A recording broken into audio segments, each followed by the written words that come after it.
Salut à tous. Nouvel épisode d'Aller plus loin. On est content d'être avec vous. Excellent, un aller plus loin un peu spécial. Yes. Parce que je suis accompagné de ma douce moitié. Donc, sur un thème passionnant. Voilà, Ingrid. Donc Ingrid, Alex, pour ceux qui ne connaissent pas. On est mariés depuis 15 ans maintenant. Ouh. Et puis on a 3 enfants aussi. Mais voilà, alors on avait à cœur de vous partager vraiment la façon dont Dieu conçoit peut-être un peu le mariage, ou des petites clés en fait, pour ceux qui d'entre vous peut-être vous pensez à ça, ou vous êtes en mode voilà, j'aimerais bien savoir avec qui je vais me marier, ou j'ai une pote ou un copain, une copine, et puis bon ça se passe bien, et il ou elle est chrétien, donc c'est encore mieux, et donc voilà, juste quelques pistes. En tout cas, c'est tout simple ce qu'on va vous partager. Donc je voulais commencer avec un verset, et qui se trouve dans Genèse chapitre 2, verset 24. Ça dit « C'est pourquoi un homme se séparera de son père et de sa mère, et s'attachera à sa femme, et les deux ne feront plus qu'un. » Waouh.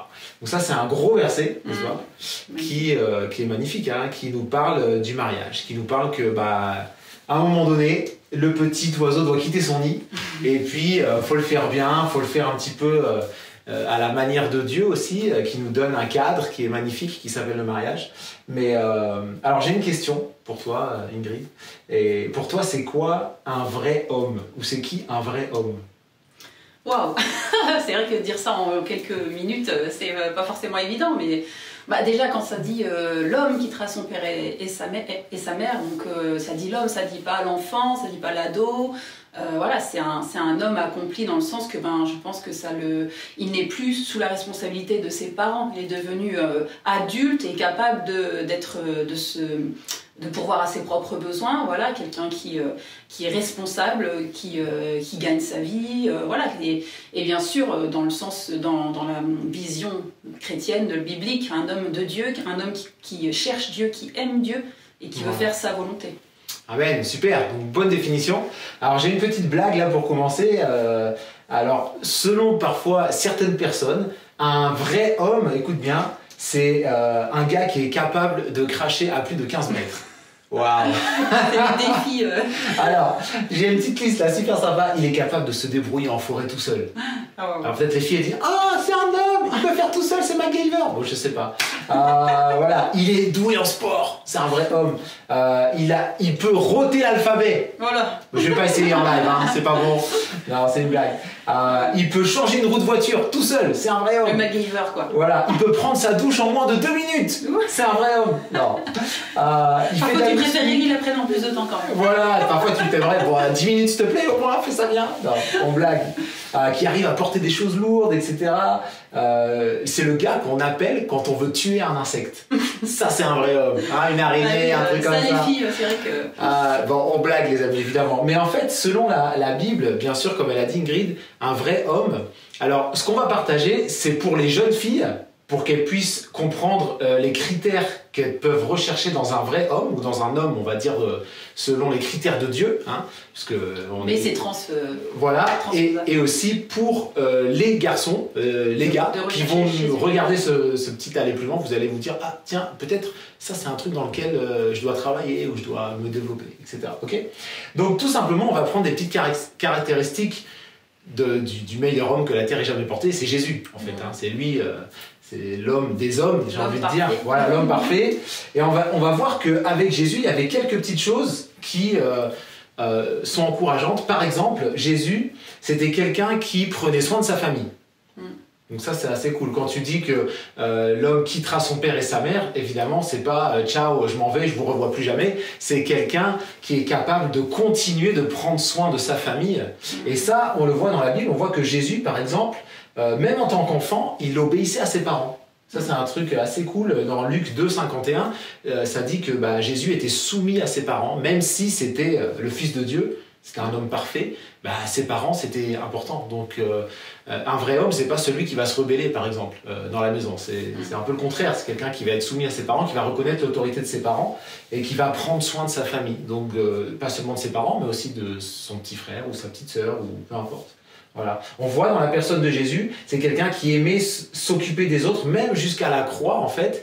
Jésus, quand il était en train de souffrir, il a même dit à Jean, l'un de ses disciples, « Voici ta mère ». Donc ça veut dire que... En parlant de sa mère. Voilà, en parlant de sa mère, en parlant de la mère de Jésus. Pour qu'il prenne soin d'elle. Pour qu'il prenne soin de sa maman. Donc même sur la croix, il disait, je vais prendre soin de ma famille jusqu'au bout. Donc on suppose à ce moment-là que Joseph était déjà décédé, puisqu'il a demandé à un de ses disciples de prendre soin de sa mère. Donc un premier truc sur Jésus, c'est qu'il prend soin de sa famille.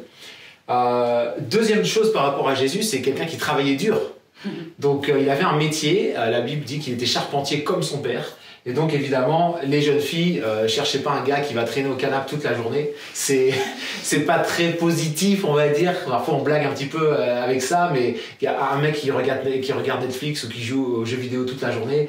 Bon, peut-être qu'il lui manque encore un petit peu de maturité, de grandeur pour dire bon, il faut peut-être aussi travailler un petit peu. Donc effectivement, il y a cette idée d'autonomie aussi. Alors après, ce qu'on voit sur Jésus aussi, c'était quelqu'un qui était émotionnellement équilibré. Alors ça c'est important aussi, parce que parfois quand on a des sentiments, des émotions, on est un peu excessif dans l'un ou dans l'autre. Donc si tu vois par exemple, tu es une jeune fille, puis tu vois ton copain ou un gars qui se met en colère facilement, qui explose facilement, peut-être tu te dis attends, ça va être compliqué, parce qu'après comment est-ce qu'il va traiter nos enfants plus tard, ou comment il va me traiter moi si tu te transfères dans la situation. Ou pareil pour les gars, tu vois une jeune fille qui s'énerve tout le temps, tu te dis bon, peut-être que émotionnellement il faut aussi travailler là-dessus. Et on voit ça aussi dans Jésus, qu'il était émotionnellement équilibré. Alors, il avait des émotions fortes, il savait rigoler. Capable de les exprimer aussi. Il savait pleurer aussi, il savait être sincère avec qui il était. Alors après, on voit aussi avec Jésus qu'il avait des amitiés profondes. Donc ça, c'est assez cool. Quelqu'un, selon le cœur de Dieu, pour se projeter aussi dans le mariage, dans la vie en couple ou dans la vie de famille, c'est quelqu'un qui sait cultiver des amitiés profondes, donc qui est un ami fidèle, un ami sincère, un ami qui s'intéresse. Donc c'est vrai qu'on voit ça aussi, on voit ses qualités dans la vie de Jésus. Jésus aussi, c'était quelqu'un qui avait une attitude extrêmement respectueuse. Alors, quelqu'un qui respectait beaucoup les femmes aussi. On voit qu'à chaque fois qu'il a eu affaire à des femmes, je pense à la Samaritaine ou à d'autres femmes dans la Bible, il y avait un profond respect. C'est jamais quelqu'un qui a manqué de respect aux femmes ou qui les a traitées inférieures, pas du tout. On voit pas ça. Donc Jésus, vraiment, voilà, pour l'instant, un modèle parfait, exemple vraiment à suivre pour les gars, pour s'inspirer aussi de lui. Et puis voilà, Jésus, c'était aussi un leader naturel. C'était quelqu'un que les gens aimaient suivre. Donc ça, je pense, pour les jeunes filles, c'est pas mal aussi. Peut-être tu regardes des jeunes garçons dans ton église ou peut-être dans ton groupe de jeunes et tu te dis, tiens, il y a des qualités de leader aussi, les gens le suivent, aiment le suivre. Donc Jésus, il était comme ça aussi. Donc, et inversement, comme on a dit, les gars, vous pouvez projeter ça aussi sur les jeunes filles. Un exemple. Quelqu'un que tu peux admirer. Quoi. Voilà, quelqu'un que tu peux admirer, etc. Donc voilà, en tout cas, ce qu'on peut dire, on a juste effleuré la question, les amis. Il y a tellement à dire. Mais je pense qu'Ingrid, elle a un petit défi, le défi de la semaine. Oui, et pour vous, du coup, j'ai pris un verset dans le psaume 37, verset 4, qui est très connu, qui dit « Fais de l'Éternel tes délices, et il te donnera ce que ton cœur désire ». Alors on le connaît très bien ce verset, je l'aime beaucoup, c'est un de mes versets préférés parce que je trouve que c'est un bon résumé sur lequel on doit en fait mettre une priorité tout simplement. Mais souvent on a tendance à regarder plus la fin du verset en disant « Ah, il me donnera ce que mon cœur désire » et on pense « Oh, je veux me marier, oh, je voudrais une maison, une voiture, avoir un bon travail, des enfants » et on se concentre sur cette partie secondaire du verset, mais la première partie en fait est bien plus importante parce qu'elle nous demande de faire de l'Éternel nos délices. Et c'est quoi faire de l'Éternel nos délices? C'est pas quelque chose de simple, que c'est banal, c'est facile, j'y vais les mains dans les poches, ouais, l'Éternel, je fais de l'Éternel mon délice. Non, non, c'est quelque chose vraiment de profond, une recherche d'intimité, de relation avec le Seigneur. Et c'est vrai que c'est une promesse, oui, c'est vraiment aussi en même temps une promesse, mais qui dépend aussi de ce que nous, on va rechercher vraiment de faire l'Éternel nos délices. Et si tu recherches de tout ton cœur de faire l'Éternel tes délices, en fait, ta volonté va devenir la volonté de Dieu. Donc ça veut pas dire que tu vas plus être concentré sur « je voudrais ci, je voudrais ça, mais je voudrais ce que Dieu veut ». Et parce que ce que Dieu veut, c'est vraiment le meilleur pour ta vie. Il n'y a pas mieux que d'être dans la volonté du Seigneur. Et c'est lui qui va te guider par la suite dans toutes ces autres décisions, si toi en premier, tu fais de l'Éternel tes délices. Et pour moi, c'était vraiment un verset qui m'a guidée dans mes choix, dans mes décisions, et qui m'a amenée jusqu'ici aujourd'hui. Donc voilà, j'espère que ça peut t'encourager et te donner un défi aussi, que ce soit ta priorité. Amen, excellent, merci. Et voilà, donc la promesse du jour maintenant avec Marie.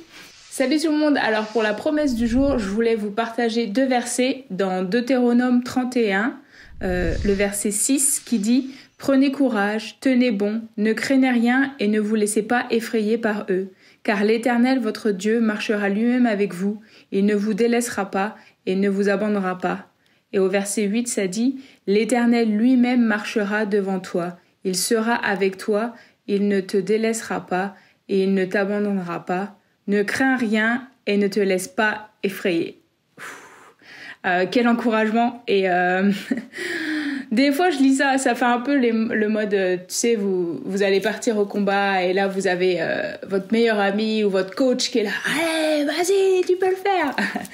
Et ces versets là c'est un peu ça pour moi, c'est vraiment des versets d'encouragement, mais en mode voilà quoi, pep talk, genre voilà, il faut que je continue d'avancer quoi qu'il arrive, n'importe quoi les situations qui arrivent dans ma vie, de vraiment m'accrocher à Dieu.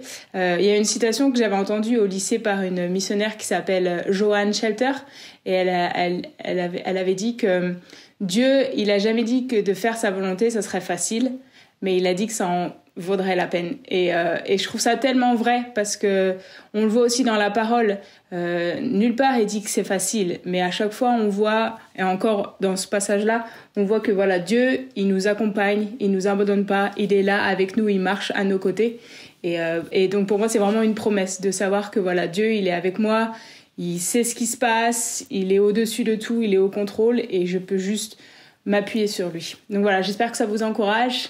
Salut! Merci Marie pour cette super promesse, encore une fois. Et très encourageant. Voilà, c'est déjà fini. Ouais, on vous dit à très bientôt les amis. Bonne semaine. Salut.